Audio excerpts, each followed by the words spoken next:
Já clica no botão de se inscrever e dar o like para não perder nenhum corte do MBL. E bom vídeo! Eu vim aqui jogar um desafio que tem que ser o desafio comum de todos nós. Eu preciso, se eleito presidente da República, trabalhar para que em 30 anos o Brasil seja uma das 5 nações mais importantes do mundo. Eu preciso disso. E o Brasil precisa disso, porque se nós não virarmos uma das 5 nações mais importantes do mundo, isso significa ter armamento de qualidade, isso significa que as nossas cidades não vão ter mais favela, que os brasileiros não mais vão viver de benefícios, nós seremos um par internacional e as nossas riquezas serão levadas embora. E por que eu preciso falar isso para vocês? Porque vocês sabem por que nós não conseguimos executar nada, e hoje o Brasil é uma nação fraca. O poder executivo não manda. E quando eu falo poder executivo, eu falo do presidente do governo federal, eu falo dos governos estaduais e eu falo dos prefeitos. Todos nós, eu me coloco aqui como um futuro presidente, somos escravos de legislações que não deixam a gente fazer o que precisa ser feito. Somos escravos por vezes do Ministério Público. O presidente é um escravo hoje do STF. Vocês, prefeitos, no fundo, se tornaram executores de emendas em muitos lugares de deputados federais, sendo que é o município que paga a conta, sendo que a riqueza é gerada no município. Essa é a base do jogo que nós precisamos começar a virar, para ser uma das 5 nações mais poderosas do mundo nos próximos 30 anos. Nós precisamos fazer as nossas cidades funcionarem. Essa é a base de tudo. As nossas cidades, elas precisam ser funcionais.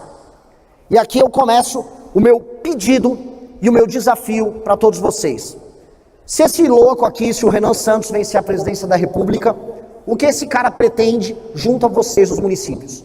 Primeira coisa, hoje nós temos uma grande disputa. Olha, preciso de mais recursos no município, o governo federal inventa moda com política, cada hora uma política social nova, uma forma de administrar a escola nova, aí joga a despesa para vocês. A despesa jogada para vocês, o orçamento veio junto? Não. Vocês vão ter que ficar toreando as invencionices que vêm de Brasília. Não dá mais para atuar assim. Os critérios que vão empoderar o município são critérios de desempenho, e o município tem que começar a receber mais, tão logo ele bata as suas metas. Municípios precisam aumentar a sua arrecadação baseada no aumento do PIB. A gente tem que aumentar a atividade econômica dos municípios. E os bons prefeitos têm que ser premiados por aumentar a atividade econômica. Alguém já deve ter visto vídeos meus, entrevistas minhas falando certos municípios pequenos sem atividade econômica vão precisar ser mesclados a outros municípios. É polêmico eu falar isso aqui, mas eu não tenho problema nenhum com um município que tenha 1000 habitantes sequer, mas que tenha atividade econômica e se autossustente. Muito município no Mato Grosso, muito município no interior de São Paulo, no interior do Rio Grande do Sul, é autossustentável do ponto de vista econômico, mas não recebe a sua verba. Ao mesmo tempo, muitos municípios na região Nordeste, eu pude rodei o interior do Ceará, rodei o interior do Maranhão, eu vi os municípios sem atividade econômica, largados à própria sorte, dependendo de um presente, de uma emenda que um deputado manda para lá. Uma parte dessa emenda faz um show, o deputado se reelege e a gente fica vivendo num ciclo de pobreza. Qual tem que ser o meu foco como presidente da República para os municípios, especialmente os municípios menores, que não têm atividade econômica? O foco do presidente da República é articular a agricultura e os serviços e levar frentes de trabalho para que estes municípios passem a deixar de ser municípios que contam apenas com o Bolsa Família e com auxílios e passem a ser municípios funcionais do ponto de vista econômico. Vocês pagam a banda e quem paga a banda escolhe a música. Nós precisamos fazer os municípios que pagam a banda ter atividade econômica e serem premiados por isso. Nunca se esqueçam dessa frase: quem paga a banda escolhe a música. Quem paga a banda escolhe a música. Eu quero, nesse sentido, como meu foco é aumentar o poder do poder executivo, e eu estou falando em todas as instâncias, eu preciso libertar vocês de um jogo político que é perverso. E qual é o jogo político perverso?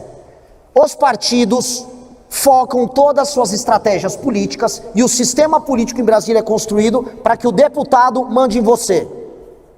Vocês, e muitos de vocês não podem falar isso, vocês são escravos dos envios de emendas dos deputados. Vocês são escravos disso, porque o pouco que vocês podem ter de orçamento discricionário para investir é o orçamento de emenda. E o deputado quer definir isso junto, porque ele está pensando no voto que ele pode ter. O jogo tem que mudar. Os partidos têm uma coisa que é o fundo partidário e o fundo eleitoral, todo mundo aqui conhece. Todo mundo sabe aqui como é determinado o dinheiro dos partidos, certo? É o número de deputados que é eleito. Eu proponho para os senhores uma revolução, e essa é a revolução que vai fazer a gente ter este país, que em 30 anos será uma das 5 maiores nações do mundo. É a revolução que vai entregar o poder para o prefeito, que entrega meta. E qual é essa revolução? Hoje, um partido político ganha dinheiro, põe dinheiro no bolso, conquanto ele eleja deputados federais. E aí ele pode eleger qualquer coisa para deputado federal. Um cara que passa o dia inteiro gravando vídeo, não é? Olha lá a esquerda, olha lá a direita, olha o comunismo, olha...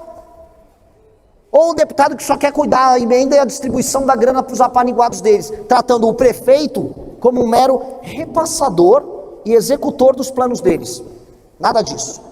Imaginem uma alteração na lei eleitoral, que é PL, simples, maioria simples, em que o fundo partidário e o fundo eleitoral sejam condicionados a indicadores de desempenho dos prefeitos. Então vamos supor, temos um prefeito de uma cidade aqui, ele tem 20% de cobertura de esgoto no município dele, ele transformou em 30% no mandato dele, ganha ponto. Ele melhora o índice no IDEB, ganha outro ponto. Aumentou a atividade econômica, ganhou mais 2 pontos. Esses pontos são ponderados pelo tamanho da cidade, e aí o partido recebe o fundo partidário dele e metade do fundo eleitoral baseado no desempenho do prefeito. Com base nisso, qual é o foco de um partido político no Brasil, do sistema político no Brasil? Fazer o prefeito trabalhar bem e bater meta. E o prefeito passa a ser a figura, dado que ele executa e faz as coisas acontecerem para as pessoas, a figura que se torna o centro da política brasileira. O centro da política brasileira tem que ser o poder executivo e tem que ser o prefeito. Vocês não podem ser escravos do envio da emenda alheia. O prefeito que bate meta de desempenho, o prefeito que aumenta a atividade econômica, ele tem que ter, a partir do momento que ele gera mais recursos, um percentual maior. Não é que ele vai receber mais apenas proporcionalmente, tem que receber um percentual maior porque aumentou a atividade econômica. Eu vi quando eu rodei o interior do Ceará, e entendam, o interior do Ceará até os anos 80 era um dos lugares mais pobres do Brasil. Seca, fome, a gente teve grandes crises de seca e de fome no interior do Ceará ali nos anos 80. Veio um homem chamado Raimundo Viana, esse homem foi trabalhar ali no governo do Tasso Gereissati, depois trabalhou no governo do Ciro. Qual foi o foco daquele homem? Levar desenvolvimento industrial para o interior do Ceará. Ele gerou arrecadação no interior do Ceará. Talvez eu tenha algum prefeito, algum vereador que esteja aqui presente, que foi contemplado nos anos 90 com as empresas que foram ali para o interior do Ceará. Mudou completamente a paisagem das cidades. Sobral só é Sobral por causa disso. Isso tornou essas cidades viáveis e viver nelas melhor, mesmo sendo cidades no sertão, cidades que eram pobres, que viviam apenas de repasses. Eu preciso fazer os prefeitos terem essa energia, desculpa o termo, esse tesão em aumentar a atividade econômica, e eu tenho que premiar eles. Premiar a cidade, premiar o partido político do prefeito e premiar o prefeito em si, por conseguir montar uma equipe técnica e aplicar isso. O que isso acaba gerando? Eu acabo diminuindo ao fazer isso as desigualdades regionais do Brasil, porque o Brasil é um país profundamente regional, profundamente desigual e que passou a se odiar. Hoje, uma parte da população do meu estado, São Paulo, uma parte da população do Sul, acaba se ressentindo com, vai mais verba para o Norte, vai mais verba para o Nordeste. Eu gravo vídeos falando disso o tempo todo. Só que, veja só a situação, o governo não é amigo do aumento da atividade produtiva no Nordeste. Imposto só aumenta. Quando a gente vai falar de questões previdenciárias que acabam incidindo para vocês, o governo não mexe no problema. O governo só joga bucha. E aí o que ele acaba tendo no final do dia? A população mais pobre, completamente dependente de programas federais, e aí o presidente da república vai falar assim para vocês: mas eu vou precisar ficar com toda a grana, porque para pagar a aposentadoria, para pegar o BPC e para pagar o Bolsa Família, isso dá quase 50% da minha despesa primária. Logo eu vou ter que cobrar o imposto, né? E sei lá, vocês que se virem. Não dá para ser assim. Não dá para ser assim. Não pode ser assim. Quer mais conteúdo assim? Clica no botão de se inscrever e nos vemos no próximo vídeo.